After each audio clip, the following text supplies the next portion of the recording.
Alam mo ba na may puno na mukhang inosente ngunit isa sa pinakanakakalason sa buong mundo? Ang prutas nito ay parang apple, ngunit isang kagat lang ay maaaring magdulot ng matinding sakit at muntik ng ikamatay ng isang sikat na doktor. Sa episode na ito, pag-uusapan natin ang isang puno na dapat mong iwasan sa buong buhay mo, ang manchineel tree o tinatawag ding beach apple tree. Mukhang ordinaryo ito, pero isa pala itong lason mula ugat hanggang dahon. Malalaman natin kung bakit ito tinaguriang Tree of Death at kung sino ang muntik ng mamatay matapos kainin ang bunga nito. Pero bago tayo magsimula, huwag kalimutang i-like, i-subscribe at i-hit ang notification bell. Maraming salamat po. Ang Manchineel Tree, Hippomani mancinella, ay isang tropikal na puno na matatagpuan sa Caribbean, South America, Florida at Central America.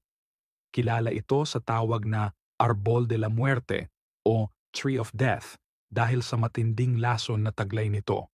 Bakit ito delikado? Halos lahat ng parte ng punong ito ay may lason, mula sa bunga, dahon, dagta at kahit ang usok mula sa nasusunog nitong kahoy. Ang bunga ng beach apple tree ay mukha itong maliit na berdeng mansanas, kaya maraming tao ang nalilinlang at sinusubukang kainin ito. Isang kagat lang ay maaaring magdulot ng matinding pangingirot sa bibig, pamamaga ng lalamunan, pagsusuka at hirap sa paghinga. At kung pumutol ka ng sanga nito o natuluan ng dagta, pwede kang magka-burns o malalaking paltos sa balat. Kapag pumasok sa mata, pwede kang mabulag. Kahit ang tubig ulan na tumama sa dahon ng manchineel at tumulo sa iyo ay may lason. Maraming tao ang nagkakaroon ng severe skin irritation kapag natuluan sila. At hindi mo dapat sunugin ang kahoy ng punong ito dahil ang usok nito ay maaaring makasira sa iyong baga at mata. Sino nga ba ang muntik ng mamatay dahil sa bunga ng manchineel? Isa sa mga pinakadokumentadong kaso ng pagkalason sa manchineel ay nangyari kay Dr. Nicholas Strickland, isang British radiologist. Noong 1979, nagbakasyon siya sa isang isla sa Caribbean kasama ang kanyang kaibigan. Habang naglalakad sa tabing dagat, nakakita sila ng maliliit na berdeng prutas na mukhang mansanas. Dahil mukhang inosente ito, kumuha sila at tinikman.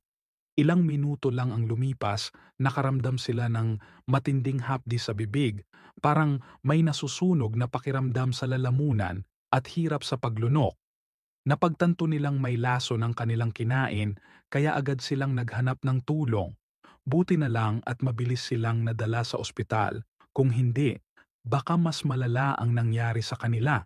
Sino ang mag-aakalang may ganitong delikadong puno sa mundo? Mukha lang inosente, pero isa palang lason sa lahat ng aspeto. Ano ang masasabi nyo tungkol sa manchineel tree? May kilala ba kayong ibang delikadong halaman na dapat nating iwasan? I-comment nyo yan sa baba.